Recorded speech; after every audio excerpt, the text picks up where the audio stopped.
مولاي صل وسلم دائما أبدا على حبيبك خير الخلق كلهم. الحمد لله رب العالمين والصلاة والسلام على سيد المرسلين أما بعد فأعوذ بالله من الشيطان الرجيم بسم الله الرحمن الرحيم الصلاة والسلام عليك يا رسول الله وعلى آلك وأصحابك يا حبيب الله الصلاة والسلام عليك يا نبي الله وعلى آلك وأصحابك يا نور الله. میٹھے میٹھے اسلامی بھائیوں اور مدنی چینل کے ناظرین، الحمدللہ عز و جل مدنی چینل کے سلسلے فیضان قصیدہ بردہ شریف میں ایک بار پھر حاضر ہیں۔ آئیے سلسلے کے آغاز میں رحمت للعالمین شفیع المذنبین صلی اللہ تعالی علیہ وآلہ وسلم پر درود و سلام پڑھنے کی فضیلت سنتے ہیں۔ میرے شیخ طریقت امیر اہل سنت بانی دعوت اسلامی حضرت علامہ الحاج ابو بلال مولانا محمد الیاس ستار قادری رضوی دامت برکاتہم العالیہ دعوت اسلامی کے اشاعاتی ادارے مکتبۃ المدینہ کے مطبوعہ 421 صفحات پر مشتمل اپنی کتاب مدنی پنج سورہ اس کے صفحہ نمبر 170 پر یہ روایت نقل فرماتے ہیں۔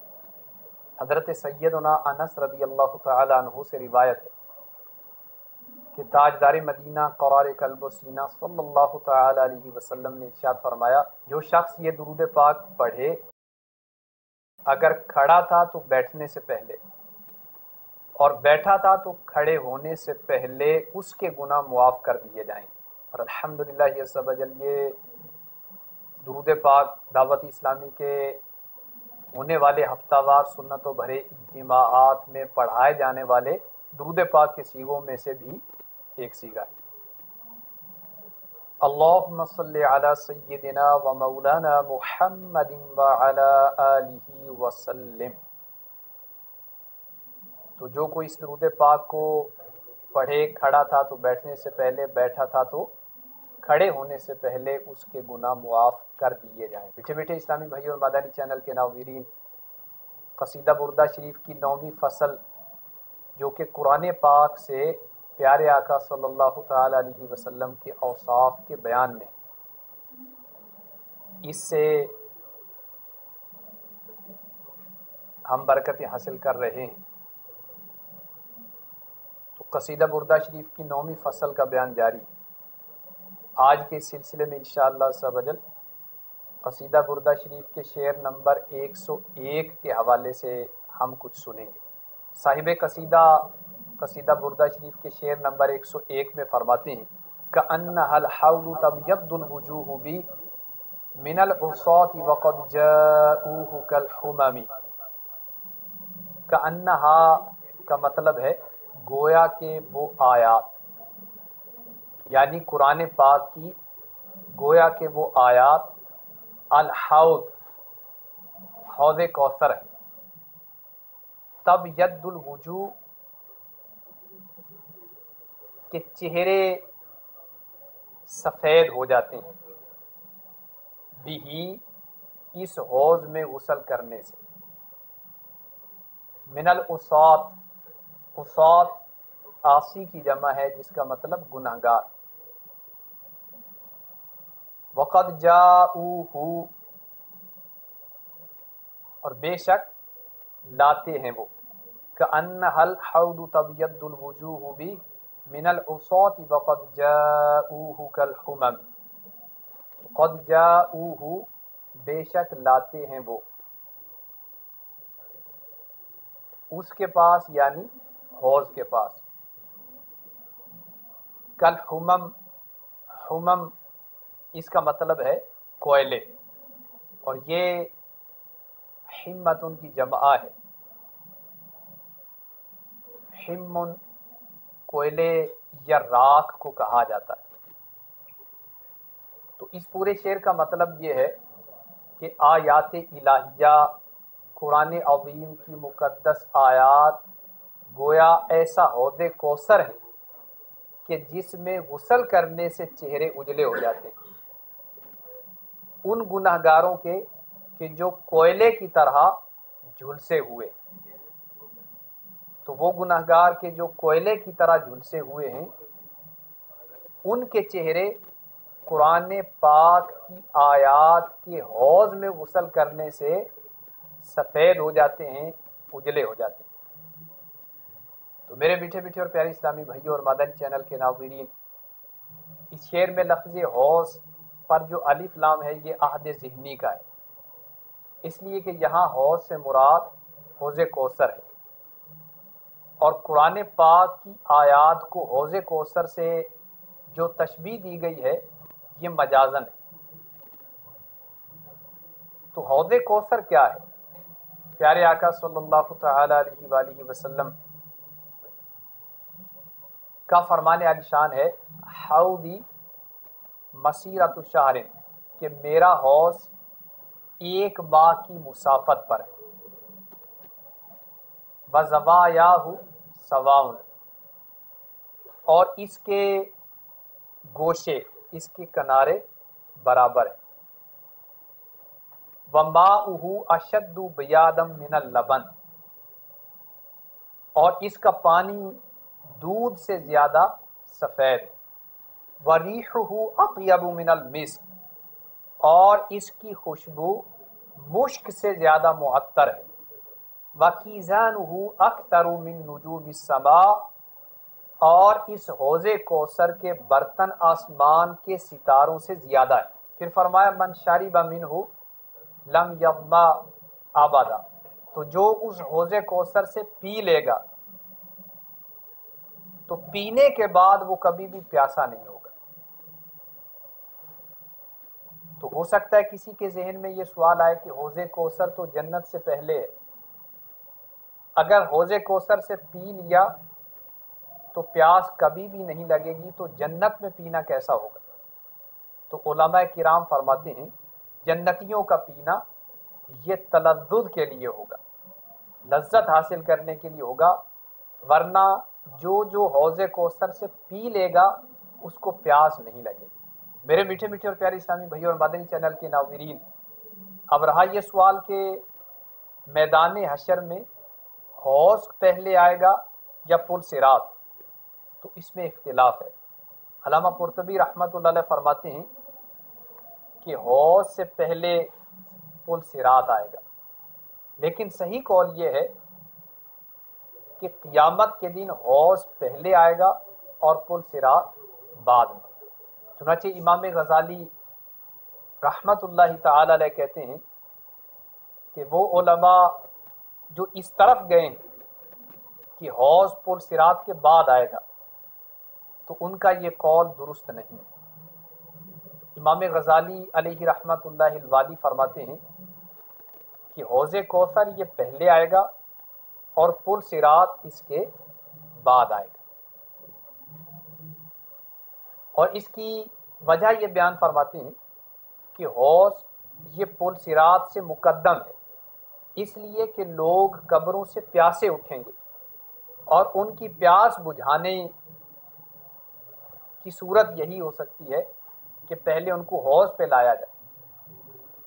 تو قبروں سے اٹھ کر جب کہ وہ پیاسے ہوں گے پہلے وہ حوض پر آئیں گے اور پھر وہ پل صراط سے گزریں گے. اور ایک قول یہ ہے کہ حوض کوثر دو ہے، ایک عرصات محشر میں اور ایک جنت میں. اور ایک قول ایسا ہے کہ جو ان تمام تر اختلافات کو اٹھا دیتا ہے، وَهُوَ هَذَا، اور وہ قول یہ ہے کہ ہوا فی ظاہری ملک، کہ جو حوض کوثر ہے یہ ایک فرشتے کی پشت پر ہے. یسیر الی این سار النبی صلی اللہ تعالی علیہ وآلہ وسلم، تو وہ فرشتہ اس حوض کو لے کر اسی جگہ حاضر ہو جائے گا جس جگہ پیارے آقا صلی اللہ علیہ وسلم تشریف فرما. گویا جہاں سرکار دو عالم صلی اللہ علیہ وسلم تشریف فرما ہوں گے قیامت کے دن حوض کوثر وہیں پر ہو. تو پیارے آقا صلی اللہ تعالی علیہ وسلم کے دم قدم سے بہاریں، سرکار جہاں پر ہوں گے حوض کوثر وہیں پر آپ کے ساتھ ہوگا. تو قصیدہ بردہ شریف کے شعر میں فرمایا گیا کأنہا الحوض، کہ قرآن پاک کی آیات حوض کی مثل، گویا کہ حوض. تب ید الوجوہ بھی، کہ اس حوض سے پینے والوں کے چہرے سرسبز و شاداب ہو جاتے ہیں، اجلے ہو جاتے ہیں. من العصاتی، ان گنہگاروں میں سے کہ جو اس حوض پر آتے ہیں حالانکہ وہ گنہگار کوئلی کی طرح جھلسے ہوئے. تو میرے میٹھے میٹھے اور پیارے اسلامی بھائیوں اور مدنی چینل کے ناظرین، اس قصیدہ بردہ شریف کے شعر میں ایک حدیث پاک کی طرف اشارہ کیا گیا. حدیث پاک میں ہے ان بعد عصاة المؤمنین يدخلون النار ويحترقون فيها قدر ذنوبهم، کہ بعد گناہ گار مومن ایسے ہوں گے جو جہنم کی آگ میں داخل ہوں گے اور اپنے گناہوں کی مقدار، اپنے گناہوں کے برابر وہ جہنم کی آگ میں جلیں گے. فَيَخْرُجُونَ مِنْهَا، پھر اس کے بعد وہ وہاں سے نکلیں گے، یا اس کو مجہول کے صیغے سے پڑھا جائے فَيُخْرَجُونَ مِنْهَا تو بھی درست ہے کہ وہاں سے ان کو نکالا جائے گا اور وہ نہر حیات میں ڈالے جائیں گے. اور ایک روایت میں یہ ہے کہ ان پر ماء الحیات ڈالا جائے گا. تو جو سیاہی آگ کی وجہ سے ان پر آ چکی تھی، اس ماء الحیات کے ان کے جسموں پر ڈالے جانے کی برکت سے وہ سیاہی جاتی رہے گی اور بیاض ظاہر ہوگی، یعنی ان کے جسم سفید ہو جائیں گے، نورانی ہو جائیں گے. تو اس قصیدہ بردہ شریف کے بابرکت شعر میں قرآن عظیم کی فضیلت ذکر کی گئی کہ قرآن پاک اس حوض کی مانند ہے کہ جس پر آنے والے آئیں اور وہاں سے پئیں تو سیراب ہو جائیں اور ان کے چہرے سبز و شاداب ہو جائیں. تو میرے میٹھے میٹھے اور پیارے اسلامی بھائی اور مدنی چینل کے ناظرین، کیا ہمیں قرآن عظیم کے اس بابرکت چشمے کی طرف آنے کی کوئی حاجت نہیں؟ کیا قرآن ہماری ضرورت نہیں؟ آخر ہمارا نصاب کیا ہے؟ ہم اس دنیا میں آئے تو ہم نے زندگی کیسے گزارنی؟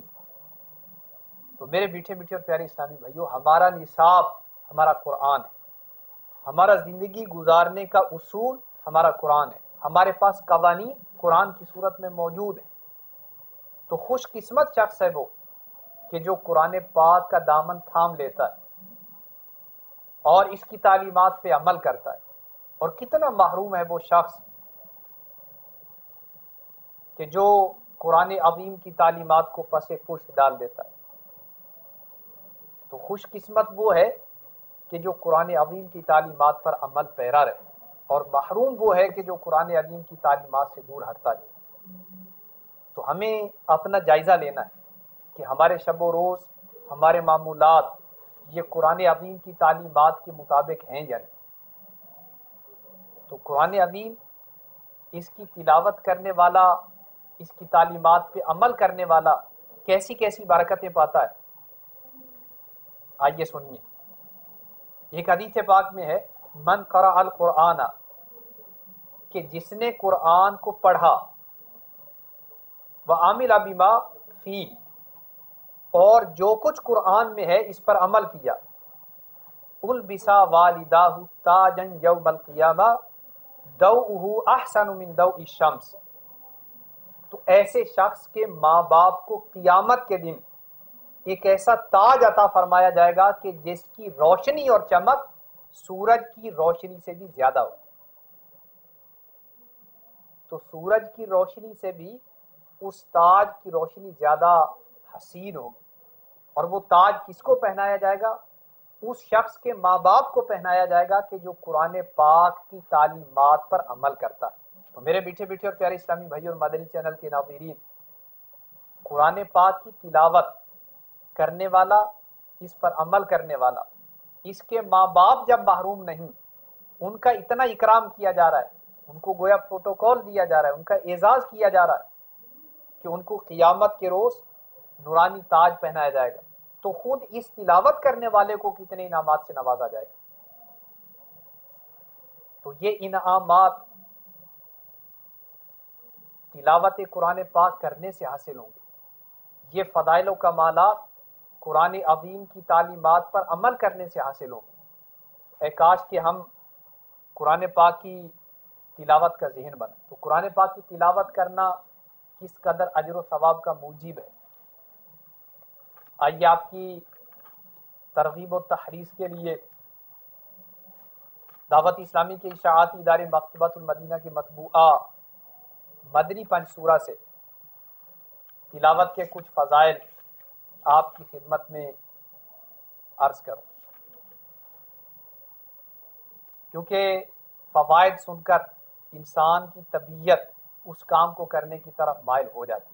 تو اللہ کرے کہ ہماری طبیعتیں قرآن عظیم کی تلاوت، اس کی تعلیمات کی طرف مائل ہو جائیں. حضرت سیدنا معقل بن یسار رضی اللہ تعالیٰ عنہ سے روایت ہے، مدنی پنج سورہ صفحہ نمبر 21 پر یہ روایت موجود ہے. سرکار والا تبار صلی اللہ تعالیٰ علیہ وسلم نے ارشاد فرمایا کہ سورہ یاسین قرآن کا دل ہے.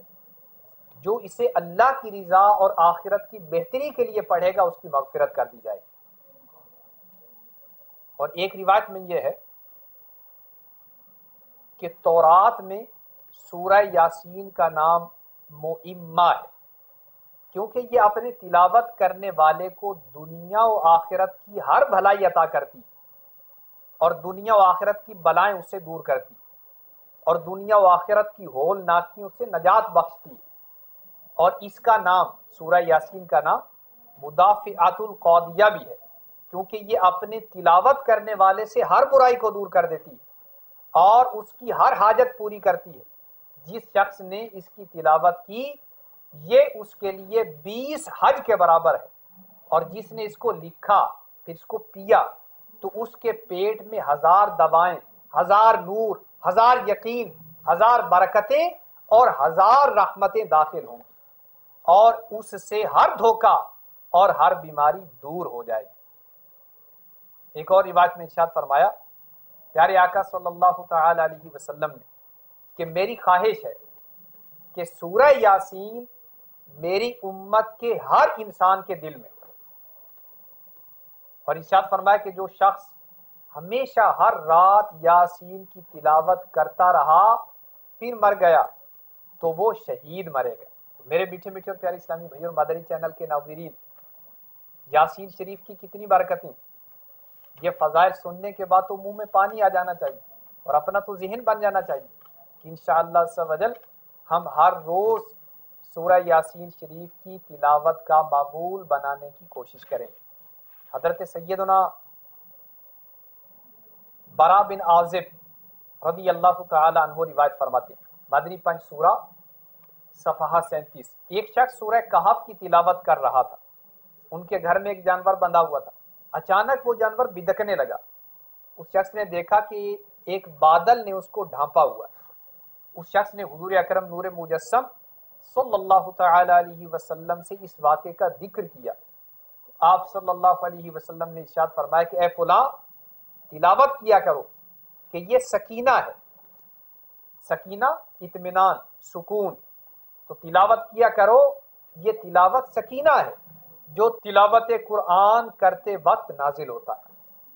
حضرت سیدنا معاذ بن انس جوہنی رضی اللہ تعالیٰ عنہ سے روایت ہے، رسول اللہ صلی اللہ تعالی علیہ وسلم نے ارشاد فرمایا کہ جو سورہ کہف کی اول و آخر سے تلاوت کرے گا اس کے سر تا پا نور ہی نور ہوگا، اور جو اس کی مکمل تلاوت کرے گا اس کے لیے آسمان اور زمین کے درمیان نور ہوگا۔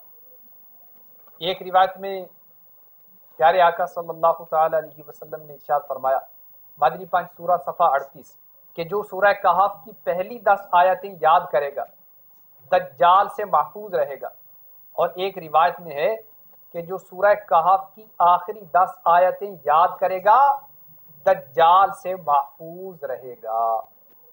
میرے میٹھے میٹھے اور پیارے اسلامی بھائی اور مدنی چینل کے ناظرین، کیا اب بھی ہم اپنا ذہن نہیں بنائیں گے کہ تلاوت قرآن عظیم کی جائے؟ انشاءاللہ بنائیں گے، اللہ کی رحمت سے بنائیں گے، اور آج ہی سے کوشش کریں گے کہ قرآن پاک کی تلاوت کرنا ہمارا معمول بن جائے۔ یہی ہے آرزو، تعلیم قرآن عام ہو جائے، تلاوت کرنا میرا کام صبح و شام ہو جائے۔ تو قصیدہ بردہ شریف کے اس پیارے پیارے اور بابرکت شعر میں قرآن پاک کی آیات کو اس حوض سے تشبیہ دی گئی ہے کہ جس پر آنے والوں کے چہرے اجلے ہو جاتے ہیں۔ تو قرآن پاک کی تلاوت کرنے والوں کے چہرے اجیالے ہوتے ہیں، اجلے ہوتے ہیں۔ تو کاش کہ ہمارا قرآن پاک کی تلاوت کا معمول بن جائے۔ میرے میٹھے میٹھے اور پیارے اسلامی بھائی اور مدنی چینل کے ناظرین، تلاوت قرآن عظیم کا معمول بنانے، نیکی کی دعوت کا جذبہ پانے اور کفار تک دین اسلام کا پیغام پہنچانے کے لیے دعوت اسلامی کے پیارے پیارے مدنی ماحول سے وابستہ ہو جائیے۔ الحمدللہ عز وجل دعوت اسلامی جو کہ تبلیغ قرآن و سنت کی عالمگیر غیر سیاسی تحریک ہے، مسلمانوں میں عمل کی رغبت تو پیدا کر ہی رہی، مسلمانوں کو فرائض و واجبات، سنن و مستحبات کا عامل تو بنا ہی رہی، اس کے ساتھ ساتھ الحمدللہ کفار تک دین اسلام کا پیغام پہنچا رہی، اور دعوت اسلامی کے مشکبار مدنی ماحول کی برکت سے بے شمار کافر مسلمان ہو چکے ہیں۔ آئیے ایک باقی ماہ کی پیاری پیاری مدنی بہار سنیے، اپنا ذہن بنائیے کہ انشاءاللہ عز و جل اس مدنی بہار کو سن کر ہم دعوت اسلامی کے مدنی ماحول سے وابستہ ہو جائیں گے، انشاءاللہ مدنی چینل دیکھیں گے، انشاءاللہ مدنی قافلوں میں سفر کریں گے، انشاءاللہ مدنی انعامات پر عمل کریں گے۔ چنانچہ میرے شیخ طریقت امیر اہل سنت دامت برکاتہم العالیہ دعوت اسلامی کی اشاعاتی ادارے مکتبۃ المدینہ کی مطبوعہ 616 صفحات پر مشتمل کتاب نیکی کی دعوت صفحہ 318 اور 19 پر فرماتے ہیں، نگاہیں نیچی رکھنے کی برکت مرحبا۔ اس ضمن میں ایک انوکھی مدنی بہار سنتے ہیں۔ چنانچہ باب المدینہ کراچی کے ایک مبلغ دعوت اسلامی کا بیان کا خلاصہ ہے کہ مدینہ المنورہ زادہ اللہ شرفا و تعظیمہ میں بروز جمعۃ المبارک 2 جمادی الاخری 1432 بمطابق 6 مئی 2011 کم و بیش 4 بجے دن سبز امامے والے ایک نوجوان سے ملاقات ہوئی۔ دوران گفتگو اس سبز امامے والے نوجوان نے انکشاف کیا کہ میں بمبئی ہند کا رہنے والا ہوں، مجھ سمیت ہمارے گھر کے تمام یعنی 12 افراد نے بروز جمعۃ المبارک 5 ذوالحجۃ الحرام 1431 12 نومبر 2010 کو اسلام قبول کیا۔ قبول اسلام کی وجوہات بتاتے ہوئے انہوں نے جو کچھ کہا وہ یوں ہے کہ ہمارے گھر والے کچھ عرصے سے دعوت اسلامی کا مدنی چینل دیکھنے لگے تھے، اس کے سلسلوں میں مسلمانوں کا اسلامی حلیہ، ان کے مسکراتے چہرے اور بیان کی سادگی ہمیں بہت اچھی لگتی تھی، حالانکہ اس سے پہلے ہم لوگ بے عمل مسلمانوں کی حرکتیں دیکھ کر انتہائی باوزن تھے، مگر اب مدنی چینل پر اسلام کی حقیقی تصویر دیکھ کر ہم اسلام سے متاثر ہونے لگے۔ بالخصوص دعوت اسلامی کے مبلغین کا بار بار نگاہیں جھکانے کی ترغیب دینا ہمیں بہت بھاتا، اور آنکھوں کے قفل مدینہ کے فوائد کا تذکرہ سن کر ہم بہت خوش ہوتے۔ میری والدہ سب سے کہتی، اس گئے گزرے زمانے میں بھی یہ لوگ نگاہیں نیچی رکھنے کا درس دیتے ہیں. واقعی نگاہیں جھکا کر ہی رکھنی چاہیے. مدنی چینل کے سلسلے دیکھتے دیکھتے ہمارے دل میں اسلام کی محبت اتنی بڑھ گئی کہ گھر میں اسلام قبول کرنے کی باتیں ہونے لگی. مگر ہم خوف زدہ تھے کہ ہم نے اسلام قبول کیا تو لوگ کیا کہیں. اس سوال کا جواب بھی ہمیں مدنی چینل ہی سے ملا. ہوا یوں کہ دعوت اسلامی کی مرکزی مجلس شورا کے نگران مبلغ دعوت اسلامی ابو حامد حاجی محمد عمران اتاری نے جب لوگ کیا کہیں گے کہ موضوع پر سنت و بھرا بیان فرمایا تو سب گھر والوں کا ذہن بن گیا کہ اب ہمیں لوگوں کی پرواہ نہیں کرنی چاہیے. اور الحمدللہ عز وجل ہم کلمہ پڑھ کر اسلام کے دامن میں آ گئے. میں گورنمنٹ ملازم ہوں. قبول اسلام کے بعد میرا نام محمد ابراہیم رکھا گیا اور الحمدللہ عز وجل میں حضور غوث پاک رضی اللہ عنہ کے سلسلے میں مرید بھی بن چکا ہوں. مبلغ دعوت اسلامی کا مزید بیان ہے کہ جب ممبئی کے اس نو مسلم نوجوان نے ہمارے ساتھ سنہری جالیوں کے روبرو حاضری دی تو ان پر عجیب رقت طاری ہو گئی اور رو رو کر اس عرض کی تکرار کرنے لگے, یا رسول اللہ مجھے آنکھوں کا کفل مدینہ عطا کر دیجیے, مجھے آنکھوں کا کفل مدینہ عطا کر دیجیے, مجھے آنکھوں کا کفل مدینہ عطا کر دیجیے.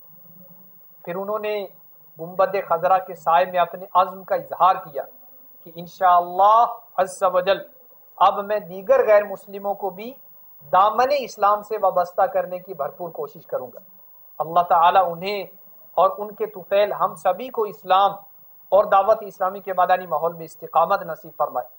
12 افراد کی اسلام آوری کا سبب بننے والے سنت و بھرے بیان لوگ کیا کہیں گے کہ VCD مکتبۃ المدینہ سے حاصل کی جا سکتی ہے. اللہ کرم ایسا کرے تجھ پہ جہاں میں, اے دعوت اسلامی تیری دھوم مچی ہو, اے دعوت اسلامی تیری دھوم مچی. آمین بجاہ النبی الامین صلی اللہ تعالی علیہ وآلہ وسلم.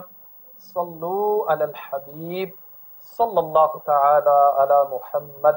مولاي صل وسلم دائما أبدا على حبيبك خير الخلق